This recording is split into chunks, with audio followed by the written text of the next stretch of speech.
isenções de tributos, várias dicas, assim, maravilhosas, incríveis, para você aí começar o ano já pensando em ter um descontinho aí nos impostos que você precisa pagar. Lembrando que o Passando a Limpo tem um oferecimento de Bazar Marcondes e Central da Beleza. Você pode acompanhar essa entrevista pelo nosso aplicativo e também pelo nosso streaming no www.costasufm.com.br e também uma live ao vivo pelas nossas redes sociais, Facebook e Instagram. Então, falando sobre isenções de tributos, nós recebemos aqui na segunda-feira o José Nicodemos, que ele é contador. Falou sobre as reduções e as possíveis isenções do IPTU, então essa entrevista está lá no nosso site. O Nicodemos também veio aqui na quarta-feira e falou, além do IPTU, também falou sobre o SPU e também a taxa de bombeiros, então tem várias dicas legais para você lá nessa entrevista, está no nosso site. E hoje recebo aqui Márcio Galindo, ele é analista tributário da Receita Federal. Muito obrigada, Márcio Galindo, pela sua presença aqui, pela sua disponibilidade para falar sobre o leão, né? Muito obrigada, Márcio. Bom dia. Bom dia, Carla. Tudo bom? Tudo jóia. Vamos começar, então, com as nossas questões sobre o imposto de renda, né? Quem é obrigado a declarar o imposto de renda? Pessoas físicas que receberam no ano de 2019 rendimentos acima de R$ 28.559,70, rendimentos isentos acima de 40 mil, que possuem bens acima de 300 mil reais e que são responsáveis ou sócios por uma pessoa jurídica. Tá, esses são os requisitos básicos, né? Todas essas pessoas, então vamos repetir então, pessoas com rendimentos? Acima de R$ 28.559,70, rendimentos isentos acima de 40 mil. O que são esses rendimentos isentos? São rendimentos isentos e não tributáveis. Isso já vem discriminado no seu contra-cheque. Entendi. Se for acima de 40 mil também estão obrigados. Entendi. Até 40 mil não é obrigado, né? Isso. Tá, o que mais? E bens acima de 300 mil reais. Muito bem. Aí vamos para essa segunda parte. Quem é isento de declarar e quem é isento de pagar o imposto de renda? Tem gente que é isenta de declarar, né? Isso. Quem não se enquadra nessas condições é isento de declarar. A isenção do pagamento é mediante o cálculo do imposto de renda. Isso vai depender das suas deduções, certo? Aí, porventura, você não precisa pagar o imposto de renda e pode até ter a receber. Que é a restituição. Tem a restituição no imposto de renda. Por exemplo, eu trabalhei o ano de 2019 e os meus rendimentos chegaram a R$ 25 mil reais, vamos dizer, no ano. Eu não preciso declarar? Não precisa declarar. Mas não tinha uma época que a gente precisava declarar, mesmo não alcançando Isso, havia essa época que havia a declaração de isento. Ela já foi extinta, se não me engano, em 2008. Que era a declaração basicamente do CPF, né? Exatamente. Então tem aproximadamente aí 10 anos, um pouco mais de 10 anos, que essa declaração de isento não precisa mais. Isso mesmo. Se você não alcançou esses requisitos que foram ditos antes das pessoas que são obrigadas, você não precisa declarar. Não vai ter o CPF cancelado. Não vai ter o CPF cancelado. Muito bem. Outra questão que eu queria perguntar. Quais são as situações em que o CPF pode ser cancelado? Não, o CPF ele pode ser cancelado por multiplicidade. Antigamente as pessoas tiravam o CPF no banco e realmente tinham mais de um número. Tem esse caso. É cancelado multiplicidade, é cancelado o final de espólio, depois que termina o inventário, o CPF do falecido é cancelado. Por essa questão do imposto de renda não é mais cancelado, é isso? Se ele não declarar, se ele for obrigado a declarar e ficar todo ano sem declarar, ele vai ficar pendente de regularização e poderá ser cancelado. Tá. E o que acontece com a pessoa que tem o CPF cancelado? Não consegue abrir conta,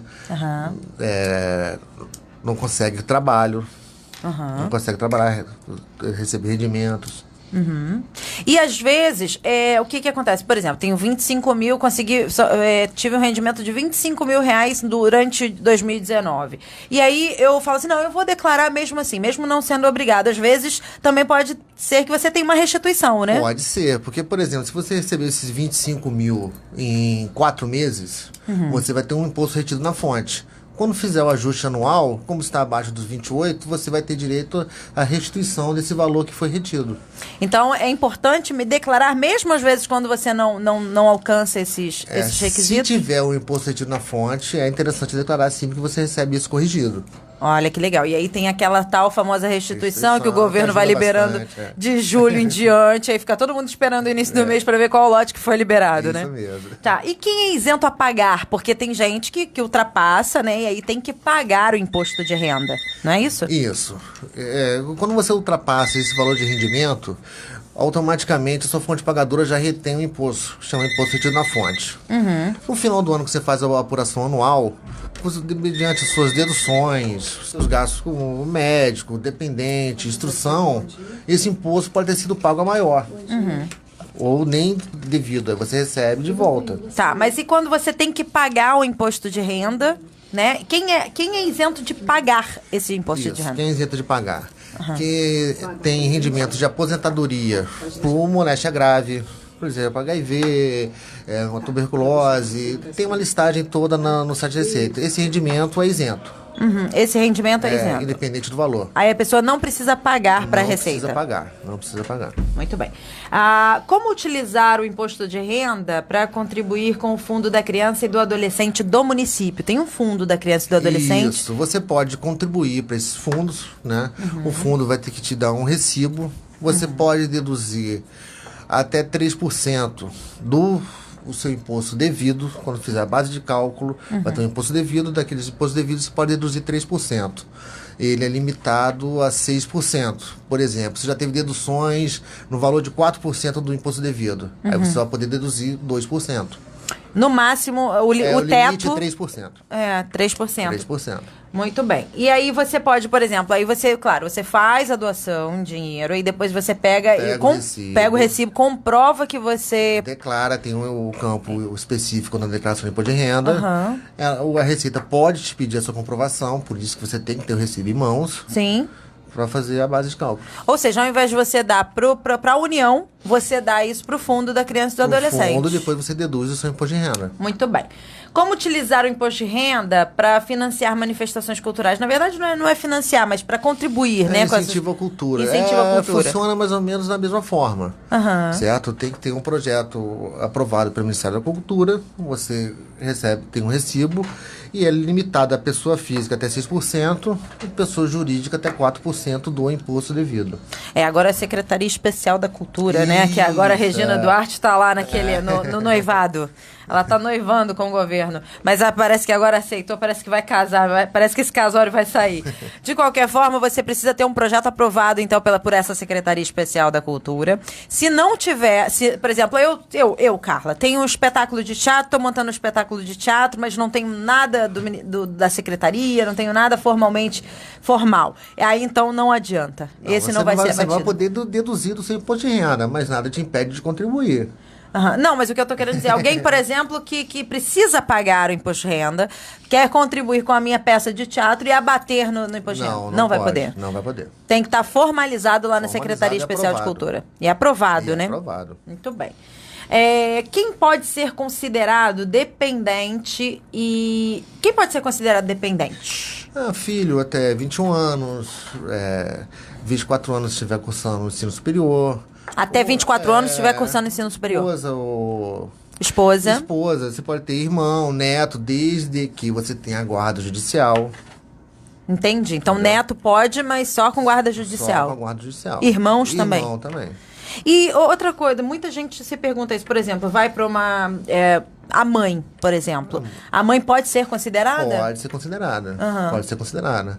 Mas a gente tem que atentar o seguinte, se, por exemplo, se a mãe recebe uma aposentadoria, tem um rendimento X, você pode declarar como sua dependente, tem sua dedução como dependente, mas o rendimento dela soma com o seu, para base de cálculo. Entendi. Então, ela é aposentada ou pensionista, vai somar junto comigo para base de cálculo. Isso. Mas ela pode ser considerada minha dependente. Pode ser considerada sua dependente. Assim como o pai. Isso, assim como o pai. Muito bem. O que pode ter abatimento nesses dependentes? Por exemplo, eu pago a escola do meu filho particular, eu pago o dentista, eu pago o médico, eu pago o plano de saúde. O que pode ter abatimento no imposto de renda? Você pode. A despesa médica não tem limite. É ilimitado. É limitado. Médico e odontológica? Médico e odontológica. É limitado. Com instrução, limita-se a 3.561,50. R$3.000 anuais. Anuais. E a dedução por cada dependente é de 2.275,08. 2.275? 2.275,08. Tá, e pode abater isso como Isso, dependente. Pode abater como dependente. Entendi. Então pode ser médico, Médico. médico, a sua instrução, previdência né? privada também você pode abater. Plano de saúde também, Plano abaixo? de saúde também, o valor total. Previdência privada ela é limitada a 12% do rendimento. Se você Médico não paga tem uma limite, previdência privada. Instrução tem a alíquota e o valor por dependente também tem a alíquota. Não, entendi. E quais os tipos de gastos podem ser abatidos no geral? Então são esses mesmo, né? São esses mesmo. Que é o plano de saúde, a escola, e cada um com seu limite. Isso, o plano de saúde não tem limite, despesa médica não tem limite, mas a instrução tem e o valor por cada dependente também é limitado. Cursos de inglês, por exemplo, Não. eles entram? Não, cursos de inglês não. Só, então, por exemplo, cursos profissionalizantes não entram? Não. Só realmente a escola ou a faculdade? Isso. Escolas ou faculdades? Cursos profissionalizantes de idiomas não entram? Não entra. Tá. A outra coisa que eu queria perguntar sobre a receita é sobre o MEI. A gente falou muito sobre, na semana passada, na questão do MEI, né? Do microempreendedor individual. A gente conversou com o Charles, ele é coordenador da agência do INSS aqui, falando sobre essa questão da aposentadoria do MEI, que causa muitas dúvidas nas pessoas. E ele falou o seguinte, o MEI, como você contribui com o DAS, o mínimo, que é o 5% do salário mínimo, você contribui com o mínimo. Então, o MEI não conta, por exemplo, por tempo de contribuição, só por idade. Então, você vai ter 62 anos, você vai se aposentar com salário mínimo se você for MEI, contribuindo com esse DAS, esse DAS todo mês. Mas não conta o tempo da contribuição. Para contar o tempo da contribuição, você precisa complementar a alíquota. Isso. E, na verdade, essa alíquota a gente pega na Receita Federal. Como é que funciona isso? No site do INSS você pega. Você não precisa ir na agência da Receita. Mas na Receita pega também? Porque eu li alguma coisa nesse sentido. Pode sim, mas ele já é emitido pelo site. Fica muito mais fácil ser emitido pelo site. Entendi. Fazer agendamento, para ir na Receita, esperar. Pelo site você pode tirar, você complementa os 15%. Ou seja, você pode pegar essa guia de recolhimento tanto na Receita Federal quanto no INSS. Isso. Muito bem. Márcio, alguma coisa que você gostaria de explicar sobre imposto de renda? Dá alguma dica para as pessoas que daqui a pouco, né, vai todo mundo já na corrida da declaração do imposto de renda? Alguma dica para essas pessoas? Olha, também tem a questão do portadores de deficiências, algumas moléstias graves, que tem isenção do IPI. Na compra de automóvel zero, você tem isenção do IPI. Aí você faz um preenchimento de um requerimento pelo site da Receita, anexa um laudo, tem que ser um laudo de um médico oficial, do município, estado, União, dá entrada e você compra esse automóvel com isenção de IPI. Dizem que é uma boa isenção, né? É uma ótima isenção. As pessoas que têm essa deficiência, então, que estejam aí planejando em comprar um carro, então já sabe que tem esse benefício. Esse direito. De abater no IPI essa questão. Mas aí precisa do laudo, tudo direitinho, lógico, precisa cumprir todos os requisitos. Precisa. Mas eu já fiquei sabendo que é uma boa redução. Sabe mais ou menos a porcentagem de quanto isso? Eu não sei, mas eu acho que menos 30%, 40%. Nossa, é quase a metade, né? Ou seja, um carro de 50 mil vai a 30 mil reais. Bacana, um rendimento bacana. Vale super a pena essa dica. Então tá. Me diga uma coisa, como que as pessoas podem fazer para declarar o imposto de renda? Porque muita gente às vezes não sabe fazer. Muita gente fica também na mão de despachantes ou contadores, enfim, contrata esse tipo de serviço. E na verdade a declaração está cada vez mais simples, né? Hoje em dia facilitou muito, né? Porque o próprio programa, quando você baixa, você preenche algum preenchimento errado e não deixa você nem gravar nem fazer entrega. Ele já te avisa qual o erro, o que você tem que fazer para corrigi-lo. E, por exemplo, eu só faço a minha declaração agora pelo aplicativo, não faço pelo celular. Facilitou muito. Então você pode ir pelo aplicativo da Receita. Pelo aplicativo da Receita. Pelo site da Receita. Pelo site, você baixa o programa ou faz a declaração online mesmo pelo site. Qual é o site da Receita? www.receita.fazenda.gov.br. Então, receita.fazenda.gov.br. Muito bem, muito obrigada, Márcio Galindo. Conversei aqui com o analista tributário da Receita Federal do Brasil, dando dicas para você aí. Então, você já sabe, né, que é importante a gente dizer, você pode financiar aí incentivo à cultura, você pode incentivar a cultura da sua sociedade mais próxima, né? Você pode também contribuir com o Fundo da Criança e do Adolescente do município município em que você vive. Ao invés de você contribuir com a União, você contribui com o Fundo da Criança e do Adolescente, vai melhorar bastante aí a sua realidade. E também a questão do IPI. O desconto no IPI para os deficientes chega aí em torno de 30% a 40% de desconto no IPI. Então é isso, gente. O Passando a Limpo Isenções de Tributos está se despedindo. Se você tem alguma dúvida em relação a isso, você pode ir no nosso site, costasufm.com.br. Semana que vem vamos falar sobre esse assunto que, enfim, é o assunto mais falado do momento, é um assunto que está preocupando o mundo inteiro. Nós vamos falar sobre viroses.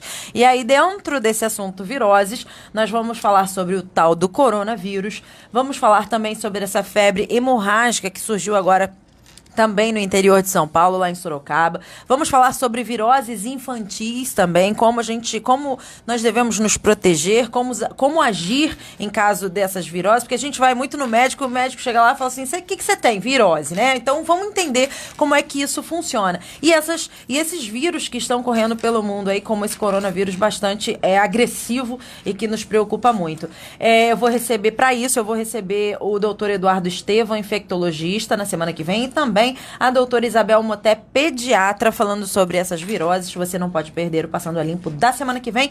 Muito obrigada pela sua audiência qualificada. Nos encontramos na semana que vem, mas antes preciso dizer e preciso agradecer. Muito obrigada, Bazar Marcondes e Central da Beleza, pelo patrocínio. E até lá, um bom final de semana para você. Tchau, tchau.